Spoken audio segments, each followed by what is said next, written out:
Once again, then, on the Q43, Phase 4, I have just added 50 milliliters of Strangelove solution to the neutral serum. But this time,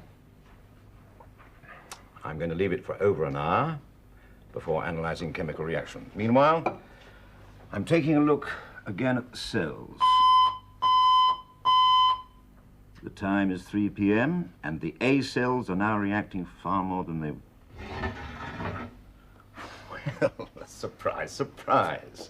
Don't worry, your little secret is safe with me. What do you want a Band-Aid for? Haven't you got any of your own? Oh, yes. I suppose everyone knows about that now. You're not going to shoot that thing, are you? Are you? Yes. You are.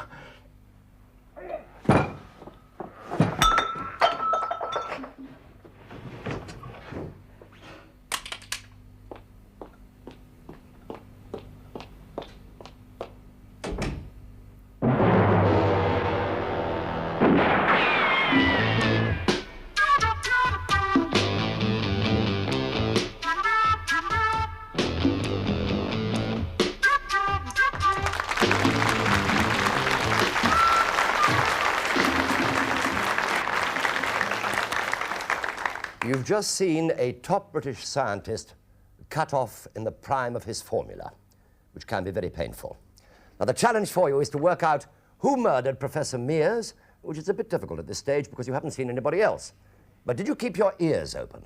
In a moment, we'll show you the full investigation. But to start with, let's meet the panel who are going to watch with you and then cross-examine the suspects. First, a beautiful young lady who just popped out of Robin's nest to join us for a bit, Tessa Wyatt.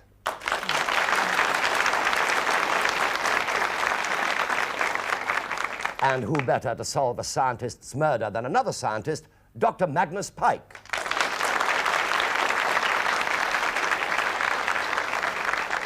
Next, an actor, disc jockey, and excellent TV chairman, so I'm going to watch him very closely, Michael Aspel.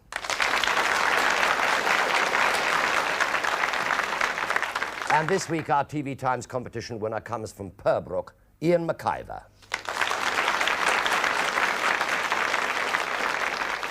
Now, I must remind you not to believe everything that you see or hear, because whoever is the guilty is bound to lie. But I'll give you one clue, however. There are two clues. So now, back to the lab where Lucy Howe of security is trying to find out who done it. And I'll bet you'll find out in the next 20 minutes, because I've read the script. Now then, from the angle that we found the body, we can assume that Professor Mears was working here. Do we have to stand here and listen to this? I'm afraid so, Professor Wilkins, until Special Branch get here. But why us? Because when the shot was fired, I was in the security building. Since then, nobody has left this building, and as you four are the only ones here, one can assume that one of us is responsible. Exactly. It's very plausible. And as head of security, she is within her rights, Gary. All right. But as I was with Miss Breeze at the time, I don't see how I can help. Oh, you never know your luck, Professor. Or mine either, for that matter. When the murder was committed, Professor Mears' portable tape recorder was on, throughout. Not exactly luck, Mrs. Howe. We all use tapes when we're working. Saves making notes. Oh, yes, I can see that you're wearing them, Professor. But that doesn't mean to say anybody knows that they're on. Mr. Locke, would a pharmaceutical rep know about these tapes? Well, I certainly didn't know. Anyway, why would I want to kill off a customer? I think I can help there. I was Professor Mears' assistant. You were hoping to sell a large consignment for the L241 experiment, right? Right, but I failed to... And last week you were told that the department had abandoned the project, so you'd lost your order, right? Right. So you came back here today to try and convince them again. Well, that's not unnatural. I'm a good salesman. But a bad gambler. The professor told me you were in deep, very deep. So? So, with Mears dead, I will become head of department. And as the L241 is my experiment, Gives you a motive for killing a customer. Thank you, Professor Wilkins, My pleasure. for giving us your motive as well. I object. Oh, come, Emma. As assistant to a man who was standing in the way of your intended future, you also have a motive. I didn't know you two were close. Thank God we can keep some things from security. And as for me, I plead guilty. Guilty? To motive, Mr. Britton. The Q43 was my experiment. A medical breakthrough in the treatment of glandular viruses. But Professor Mears intended to give his name as head of department to my vaccine. Whereas now he won't be able to. I see. If I remember rightly from the tape, the professor was still working on the Q43. And probably with one or two side issues to be finalized, and he was willing to do a little work for all the glory. Dr. Breeze? He's right. He was not the most likable man. So, he was dropping your L241, Professor, so that he could concentrate the whole of the department's budget on the Q43. I don't know how Sherlock Holmes would have kept up with you. Thank you. By the way, who was Strangelove? On the tape, the professor mentions Strangelove's solution. It was his rather charming nickname for me. 10 years ago, an accident left me numb and deparalyzed from the waist down. Professor Mears seemed to think that my predicament reminded him of Peter Sellers' film portrayal. I'm sorry. There's no need for you to be. I'm quite used to it. Now, the murder was committed just after 3 p.m., according to the tape. And I can confirm that, as I heard the same automatic time strike of 3 in the next building just before I heard the shot. Dr. Breeze, what were you doing in those last few minutes?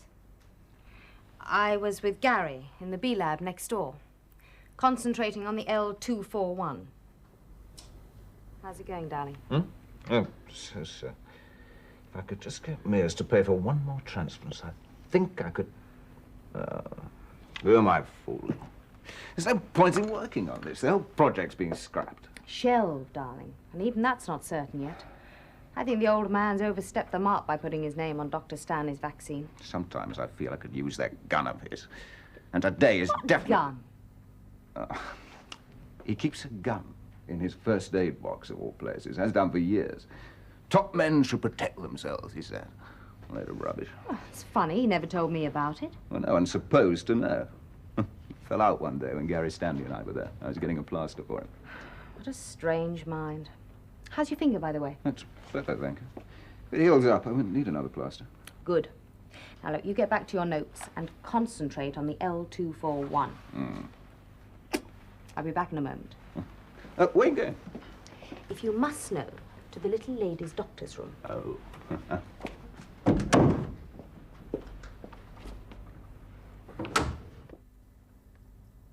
And I was still in there when the 3 o'clock pip sounded. And this is where you were. Yes. But that's the gents. B-lab secret.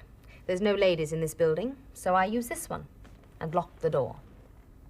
Tell me, Dr. Breeze, do you normally carry such a large handbag?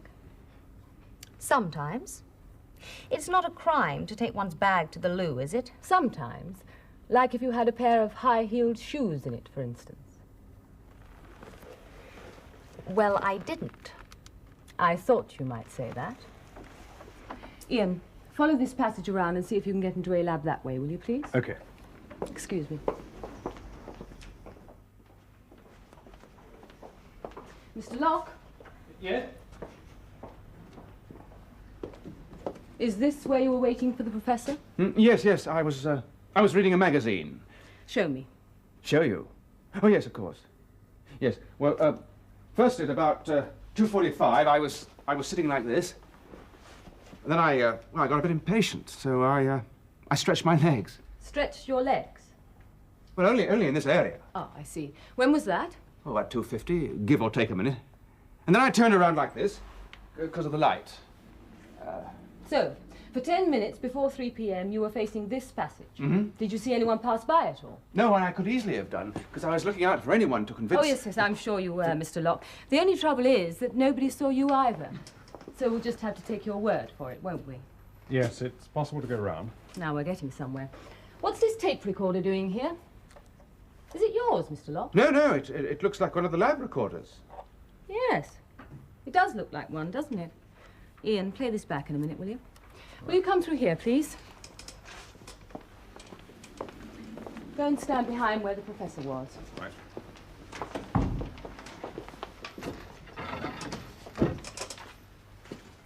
So, the murderer opens the first aid cabinet, which we heard on the tape, takes out the gun, and standing roughly here, shoots the professor. And then escapes through that door. And there's the funny part. Listen to this tape, everyone. You're not going to shoot that thing, are you? Are you? Yes, you are.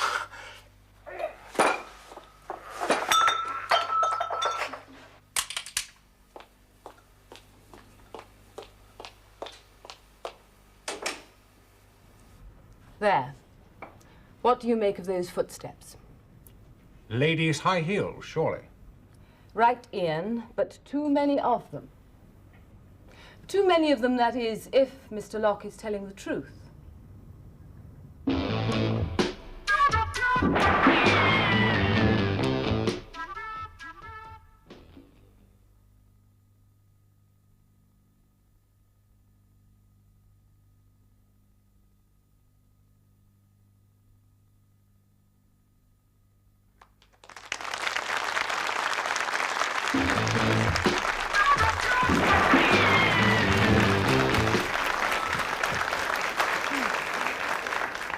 Welcome back to Whodunnit. We're trying to find out who murdered Professor Mears when he was working on the Q43. Now, nobody knows what Q43 is, not even Magnus Pike. But we'll get him to analyze it in a minute, and then later on we can all analyze him. The rumor is that Q43 is something to do with glandular viruses, whatever they may be.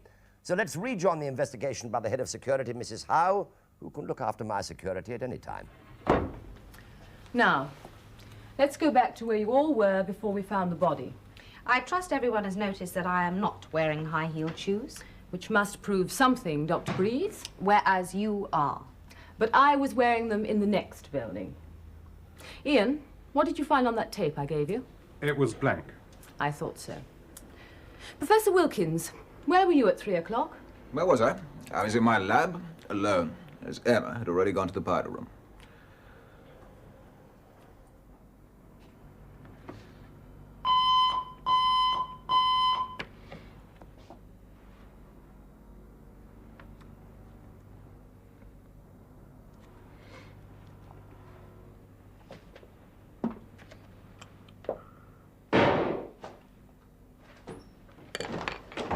Open the door! Open the door! What's going on? What was that? Well, it came from in there, but the door's locked. Well, break it down, here. Good God. What happened? Somebody shot me, as after all. If you remember, Mrs. Hutt, you were the last to arrive on the scene. Why wasn't Mr. Britton with you, by the way? I was alerting the gates by telephone. Standard procedure. I know a gunshot when I hear one. Now, Dr. Stanley, where were you all this time?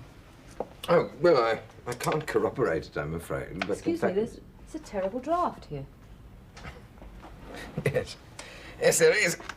Do you find that has any particular significance? Well, for one thing, there's enough space underneath for the old key trick. Oh, you mean push the key out of the keyhole on the other side of the door, it falls onto a piece of paper, and you pull the paper back under the door. Exactly. That's one way of getting the key onto your side of the door. Yeah, well, don't look at me. Oh, I'm not, Mr. Locke. I was merely pointing out what was possible. And the key has disappeared. Excuse me.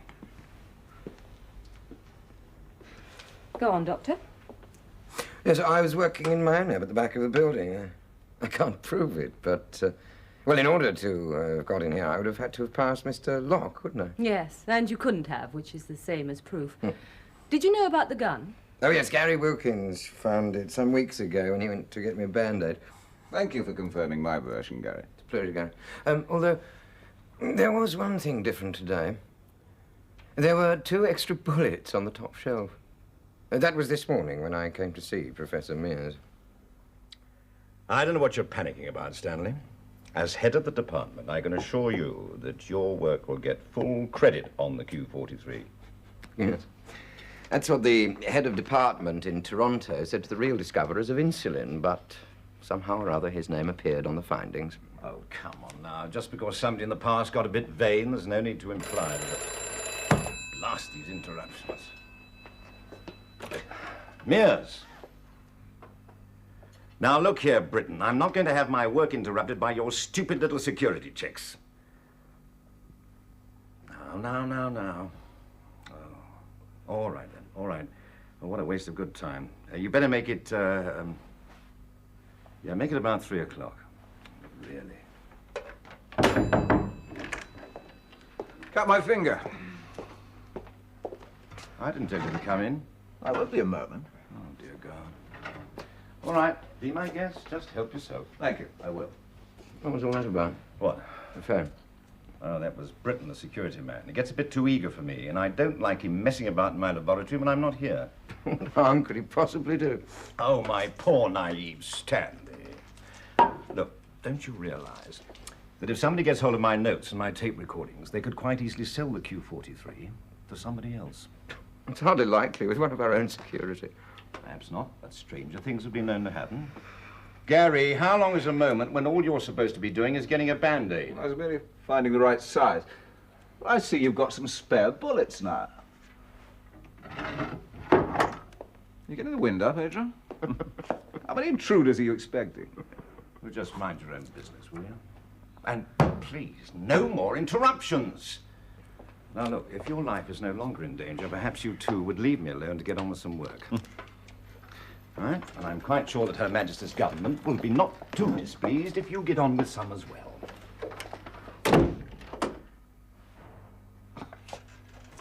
But I can only assume that after he locked the door, nobody else got in here. Thank you, Doctor.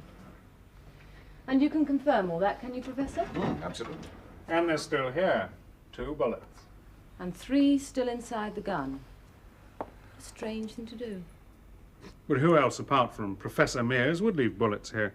That we'll never know, Ian. Now that you've left your fingerprints all over them.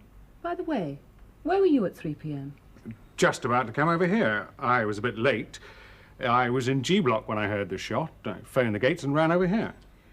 Well, I do wish the special branch would hurry up and get here. I'm getting a little tired of all this amateur stuff. Oh, I think we're professional enough for you lot, Dr. Breeze. You see, the secret of knowing that a tape is recording everything is that you can leave what sounds you like on it. Nobody can actually see what you're doing or how you do it. However, we'll leave it to the special branch to make their arrest. How come? It'll save us an extra trip to the station. Doesn't pay to do too much, Ian.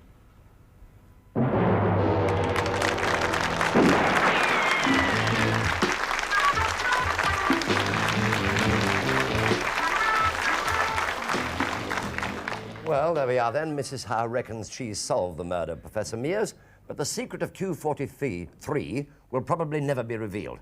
Now then, panel, before you start questioning the suspects, is there any part of the action that you'd like to see again? Magnus, what would you like to see? Yes, I'd like to have the very first bit when Professor Mears was getting shot.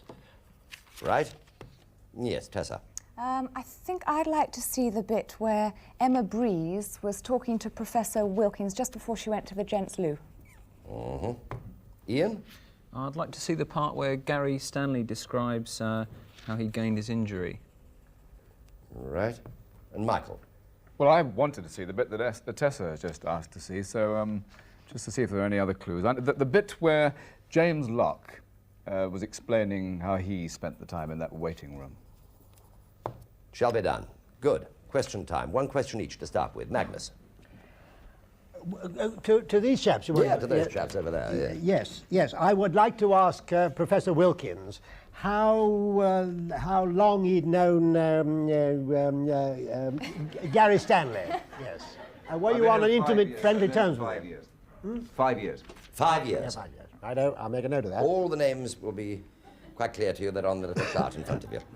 Yes. Tessa, question. Yes, I'd like to ask Dr. Gary Stanley, he suffers numbness, I believe, in his legs. Paralysis. Paralysis. Does that mean, is that the same as numbness? Well, yes. Yes. To So, be fair. I just wondered, because you agreed with Mrs. Howe when there was a draft under the door. I don't know if you can explain that at all. Well, I'm sorry, I don't quite understand what you mean. I felt a draft Yes, under the door. you felt a draft under the door. Yes. So well, presumably you would spent a only lot of feel time- that in your feet. Well, air comes under a door where there's a draft, and When there's then only it half an rises. inch. I see. You see, and therefore one can feel cold air. I have my hands down here. Actually, my hands get very cold. I see. Okay, Yes, thank you very much. Ian. Yes, I'd like to ask Lucy Howe. The personalised tape recorders, are they traceable? How do you mean traceable? Well, normally with expensive pieces of equipment, if you take them into your personal charge, you are normally expected to sign for them. Oh, yes, indeed. So could you trace by the serial number of the tape recorder who it belonged to? Yes, indeed I could. Who did it belong to? I'm afraid I'm not allowed to divulge that. Sneaky. Sneaky. Ask a private question, you get a private answer. You can tell that this gentleman obviously worked for a government research establishment, which he in fact did. Yes, Michael. I love the way Tessa pretends she's confused and then she comes up with such perceptive stuff. Really. I really am confused. Let me ask Emma Breeze. Now, you claim to be a fully qualified chemist, right? I do. You've got an aspirin. I've got a terrible headache. Well, a serious question, Mr. Wilkins, Professor Gary Wilkins. If, as you say, you kicked the door open, it didn't seem to be damaged to me. Well, it was damaged. There's a big chunk out of it. Really? Yeah. Didn't show in later shots. And looking properly, it was damaged. Oh, that could explain it, yes. Well, of course, depending on what kind of lock it was. What kind of lock was it? A Yale? No, it was a mortise lock. A mortise lock. That's why I took a big chunk of the door out. Ah, yes. Ah, yes. I didn't notice the damage in the later reports. Never mind. Very swift kick. Yes? Yeah, the wood flew off. You didn't notice. I'll accept that. All right, we're ready for the first replay. This is yours, Magnus. You wanted to see the very beginning of the plot when Professor Mears was shot and all sorts of things seemed to fall on the floor. Or did they? Well, let's see it again. Surprise. Don't worry, your little secret is safe with me. What do you want a Band-Aid for? Haven't you got any of your own? Oh, yes. I suppose everyone knows about that now. You're not going to shoot that thing, are you? Are you? Yes, you are.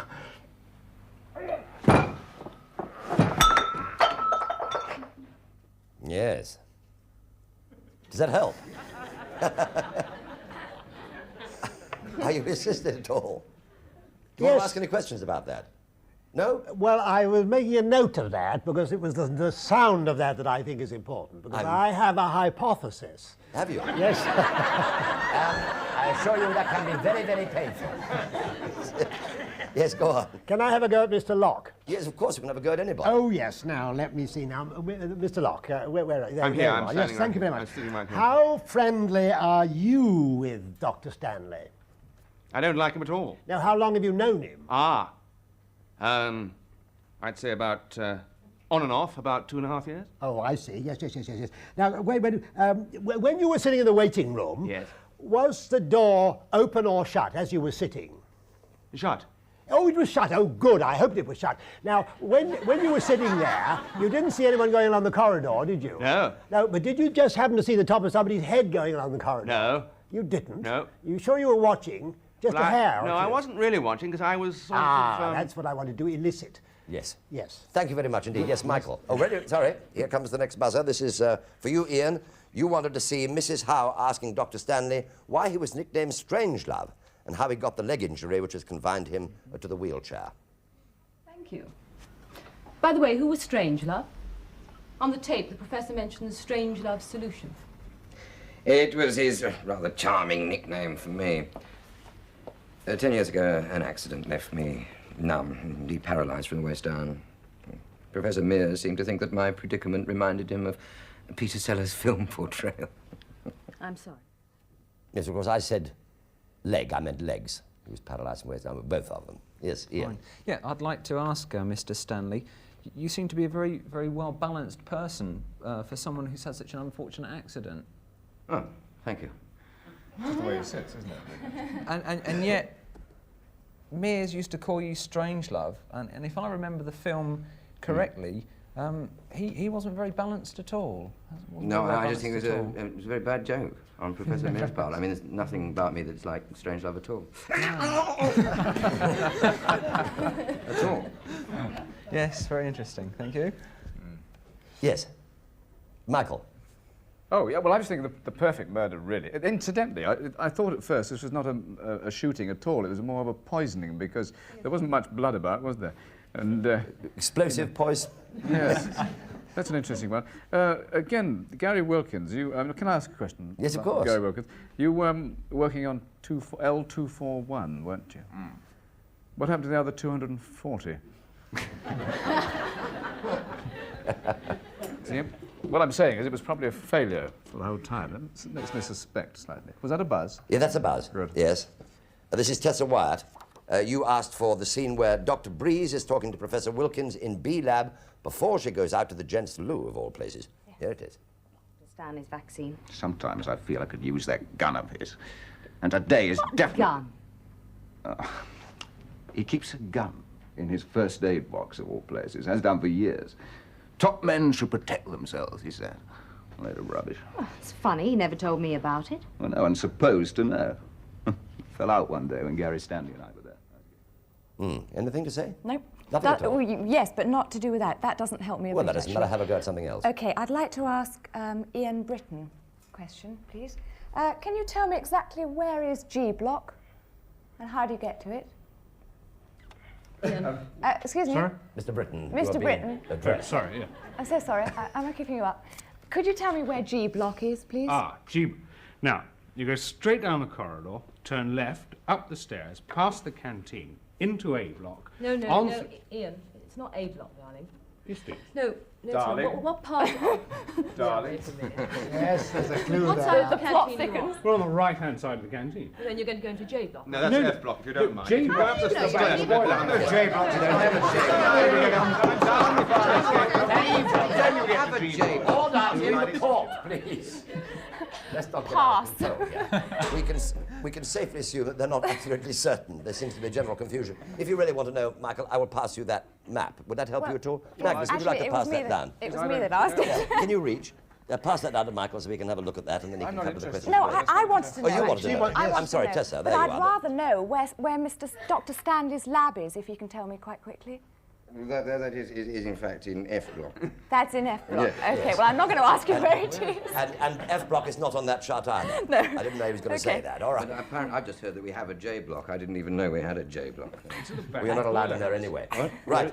That's the buzzer for Mike Aspel's replay. You asked for the bit where Locke is trying to explain to Mrs. Howe what he was doing in the passageway between the labs just before 3 o'clock. Here it is.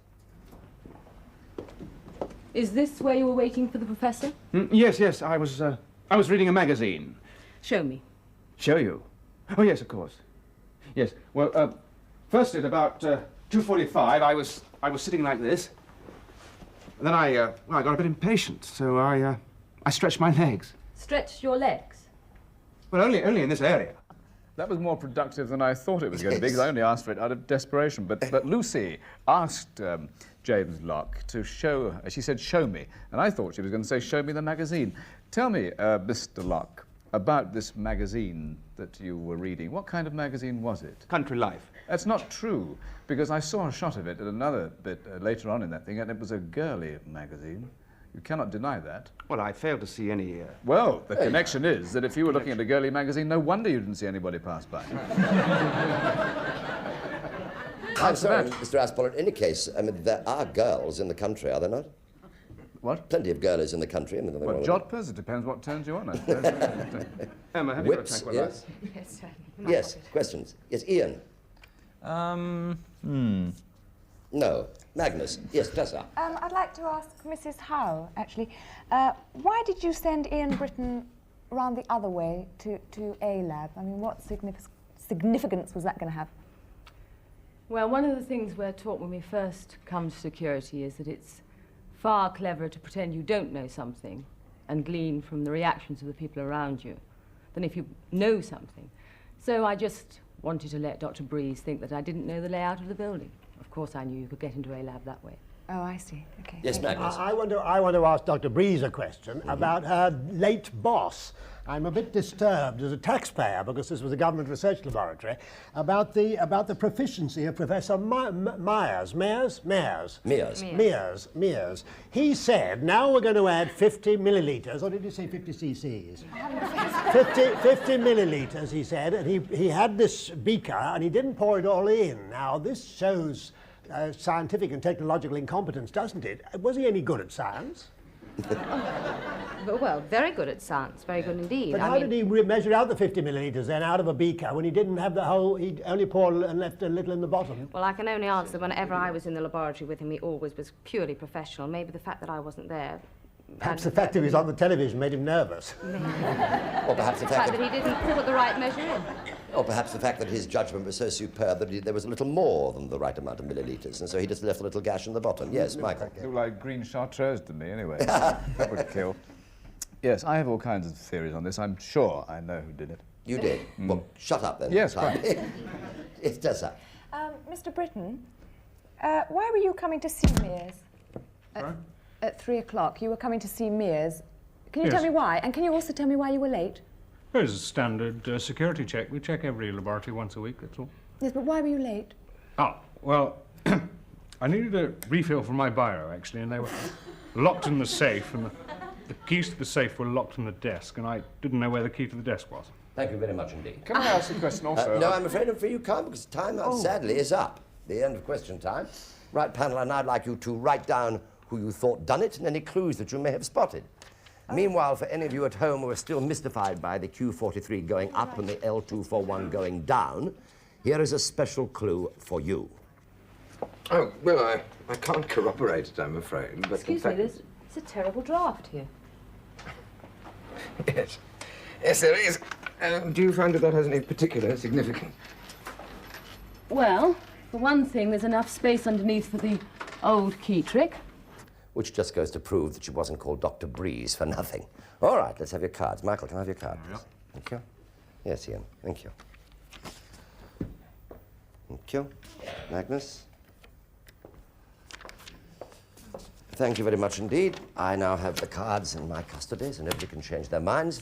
Magnus, let's have it. Who done it and why, please? Well, I can tell you who done it. Good. It was a two-man job. It was Dr. Stanley who shot him from the wheelchair, but he was in collaboration with Professor Wilkins.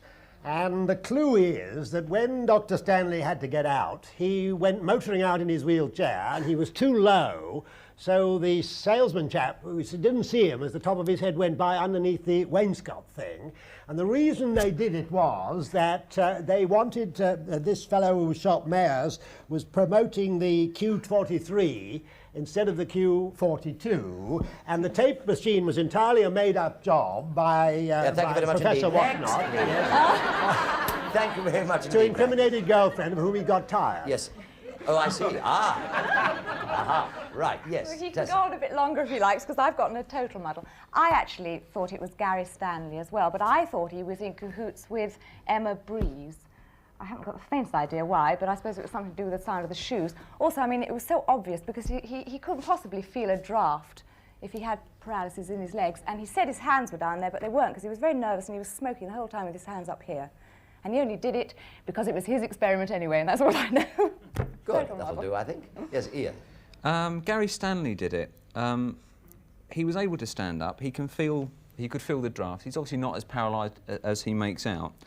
And he was afraid of losing credit for the formula. And although there were very, very noisy footsteps leaving the laboratory, in the early clip there were no footsteps at all coming in. He arrived in the wheelchair and dubbed footsteps on to cover up his leaving. Thank you very much indeed. Michael Aspel. That was really erudite, wasn't it? What gave it to me very early on was the fact that... who was it? Oh, Gary Stanley. Oh, it yes, was, Gary yes. Stanley, because Professor Mears looked down. It was his eye level that gave it away. He said, "We all know your little secret." And I assume that meant about the limbs, you see, that they did in fact work. At least that's what I hope he was talking about. And everything that everyone else has said corroborates it entirely. You didn't hear a door open at the beginning. He was there. You heard the slide of the door. He knew about the gun because Wilkins told him. and everything else ties in absolutely. And the recorder clicked. You heard a recorder click at the end of the shot, which was the tape recording which Stanley had made with all the sound effects on it. And of course you didn't hear the sound because he was in there already. Pretty cunning, eh? Oh, very, yes. Very interesting. Yes, well, now we've heard that little lot. Let's find out if they're right. Will the real whodunit or dunnits stand up, please?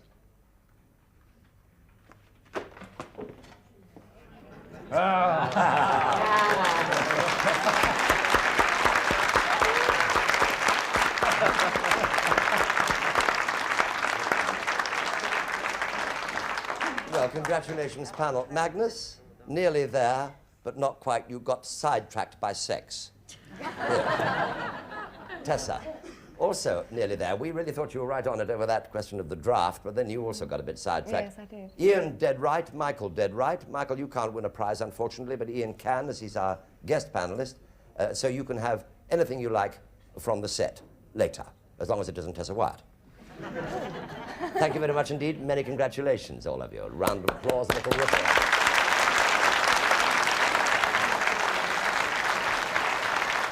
Now, for those of you that hadn't got it, here are the details. As we've said, Dr. Stanley arrived outside the back door to A-Lab before 2:40 and waited till 3 o'clock, which is why he wasn't seen by anybody else. He had pre-recorded some ladies' high-heeled footsteps on his tape recorder, and when he shot Mears, he played this back so that we heard the same footstep on Mears's tape.